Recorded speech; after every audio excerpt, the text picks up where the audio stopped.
nolga tenglashtirishga harakat qilinadi.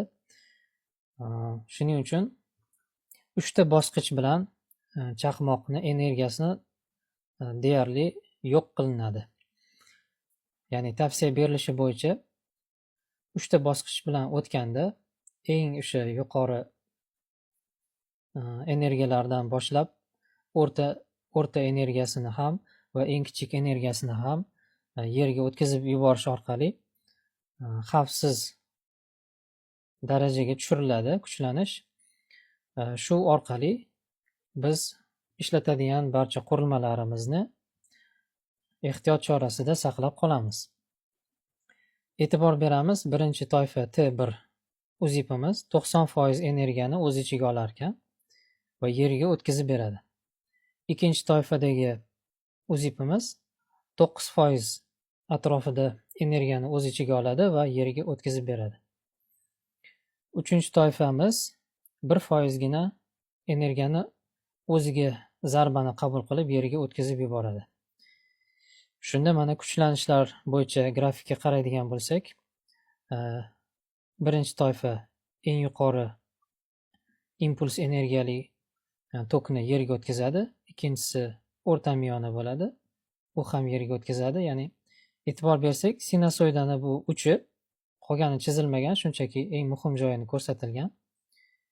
Ya'ni impulsni o'zini yo'qotish bilan shug'ullanish kerak. Ya'ni shuni e'tibordan olganda, impulsni e'tibor bersak, borgan sari bo'yi pasayib boryapti. Sinusoidani shakliga zarar yetkazmagan holda. Endi biz e'tibor beradigan jihatimiz ham bor. Shu energiyalarni, barcha impuls shaklidagi, impuls ko'rinishidagi energiyalarni samarali ravishda yerga o'tkazib yuboradigan dunyoda qanday qurilmalar bo'lsa, barchasini ko'rib chiqishgan, o'rganib chiqishgan. Asosan 3 toifa qurilmani eng effektiv deb topishgan va shular haqida batafsil o'rganib chiqaylik. Xo'p, e'tibor bersak, mana bir qulayroq qilib joylashtirib oldim. Elementlarni o'lchamlari bo'yicha kichkinarog'ini olib qog'oz ustiga qo'ydim, ya'ni tushunarli bo'lsin deb.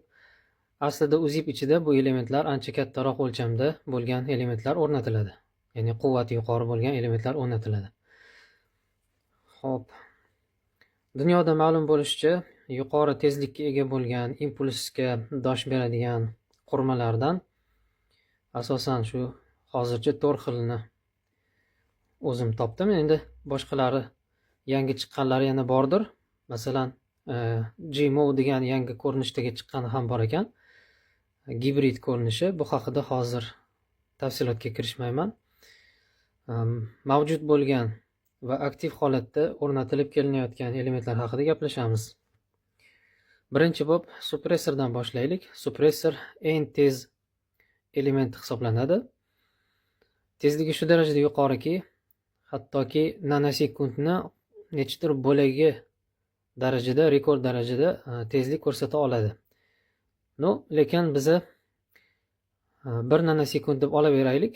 5 nanosekundgacha oraliqdagi tezlikka ega bu elementlar.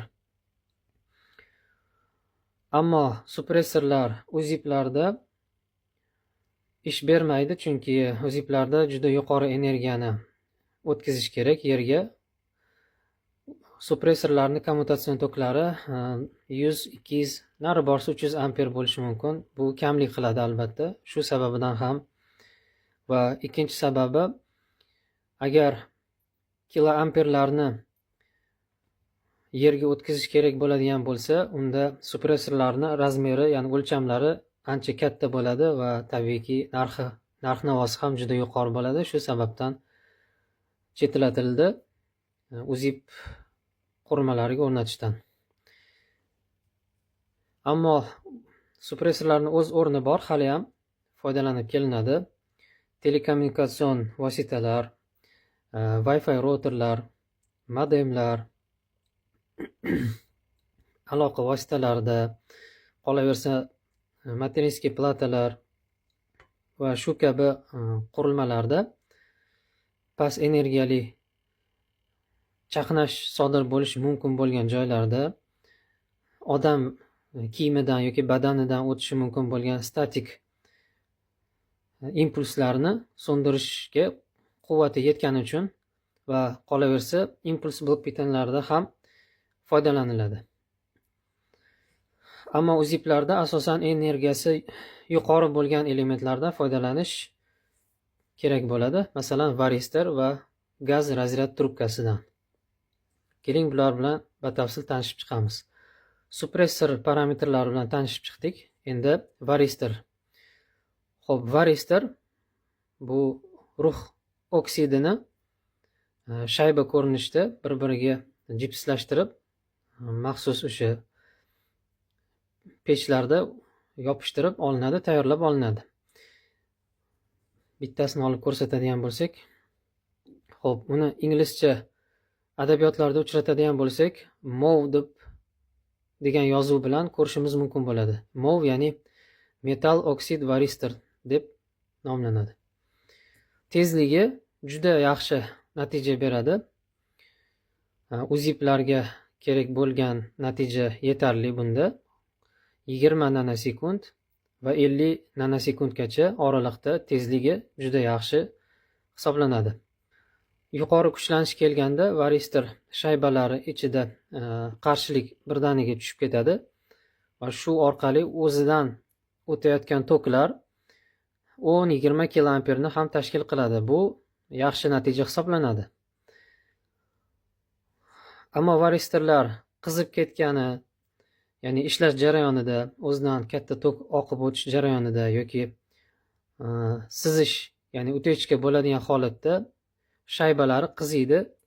Shu darajadaki hattoki yorilib, hattoki portlab ketishi ham mumkin. Masalan, mana bu namunani ko'rsak.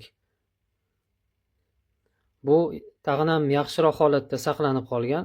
Bundan ancha yomonroq holatdagilari bor.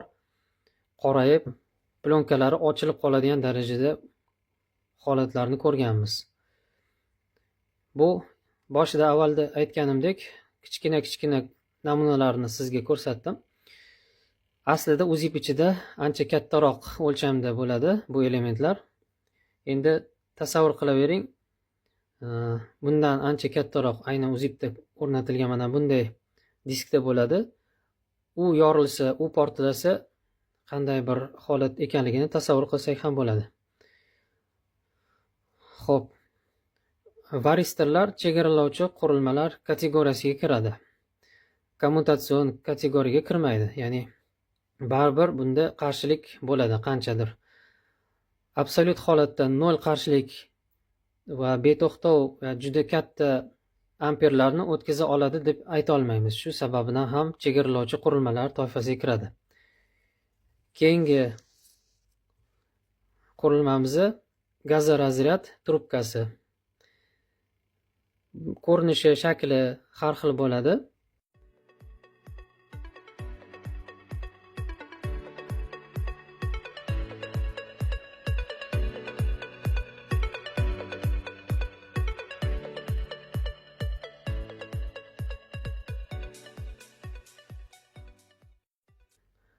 Lotinchada GDT deb nomlanadi. Albatta bu nomlanishlarni eslab qolaylik.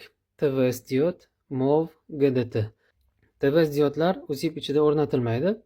Asosan MOV, GDT va yangicha GMOV nomlarini eslab qolsak, tanib olishda ancha qo'l keladi. GDT gazorazryad trubka, ya'ni gas discharge tube deb nomlanadi. Tezligi varistornikiga nisbatan sekinroq hisoblanadi. 100 nanosekund va 5 mikrosekundgacha reaksiyasi bor, ya'ni sekinroq ta'sirlansa ham, ammo kommutatsion toki 200 kiloamperlargacha yetib boradi. Shu taraflama buni afzalligi bor. Varistorlardan farqi bo'lgan holda aytadigan bo'lsak, hamrohlik toki ham mavjud. Ruschada soprovождающий tok deb nomlanadi. Buni ichida gaz bo'lsa, aytaylik, yuqori kuchlanish keldi, 1000 yoki 1500 volt keldi deylik. Ichidagi gaz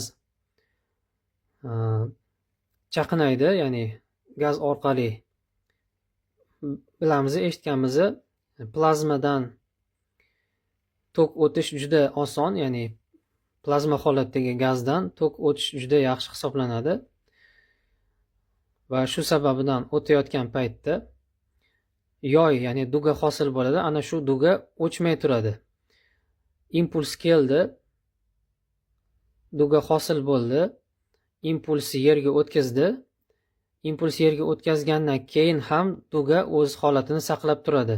Mana shu salbiy taraflari bor. Bu mana shu dugani saqlab turishi hamrohlik tokini olib kirishiga sabab bo'ladi. Hamrohlik toki, ya'ni сопровождающий tok deyarli qisqa tutashuv tokiga teng bo'ladi. Gazorazryad trubkamiz kommutatsion qurilma hisoblanadi. Sababi juda yuqori amperlarni xuddiki shundoq to'g'ridan to'g'ri kontakt bilan ulagandek yerga o'tkazadi katta impulslarni.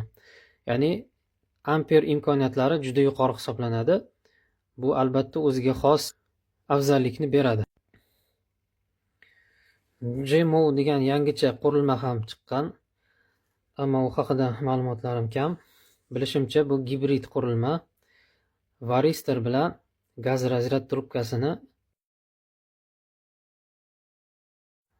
gibridlashgan ko'rinishi bo'ladi. Xo'p, endi biroz tushunarli bo'lishi uchun T1, T2 va T3 klass uziplarga e'tibor beramiz. T1 klass uziplarga gazorazryad trubkalar o'rnatiladi, chunki kommutatsion toklari ham yuqori. Bu yaxshi samara beradi. T2 ga varistorlar o'rnatiladi. Ayrim hollarda kombinatsiya ko'rinishida gazorazryad trubka bilan birga o'rnatiladi.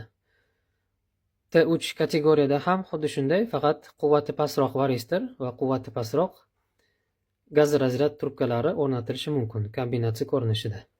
T2 da va T3 da tezlik yuqori bo'lish talab etiladi, ammo energiyasi past bo'lgani uchun impuls modelimizni, ya'ni impuls formamizni ko'rinishi o'tkir bo'lgani bilan energiyasi pastroq hisoblanadi T1 ga nisbatan.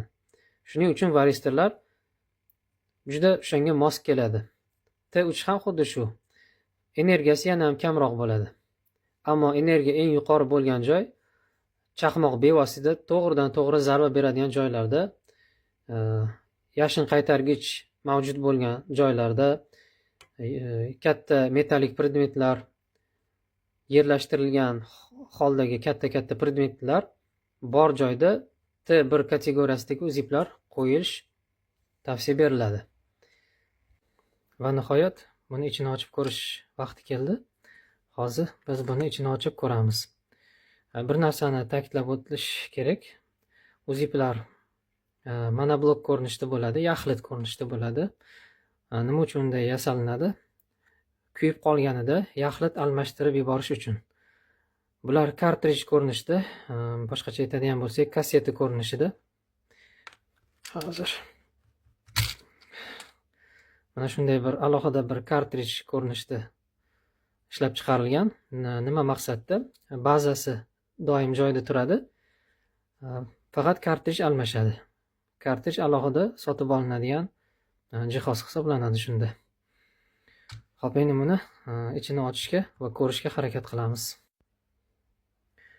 Va nihoyat kartrijni ochib oldik. Mana bunaqa varistordan iborat orqa tarafi bu. Boshqa varistorlar bilan solishtiradigan bo'lsak, mana bular kompyuterdagi, ya'ni ancha quvvatli, katta quvvatli kompyuter blok pitaniyasida chiqadigan varistorlardan. Mana farqini ko'rsak bo'ladi. Odatda bu varistor turgan joylarda taxminan, ya'ni o'sha quvvatlash blokida o'rnatilgan holatda ko'p uchrataman. 10-12 amper kamida предохранитель, ya'ni eruvchan saqlagich o'rnatilgan bo'ladi. Bu bilan birga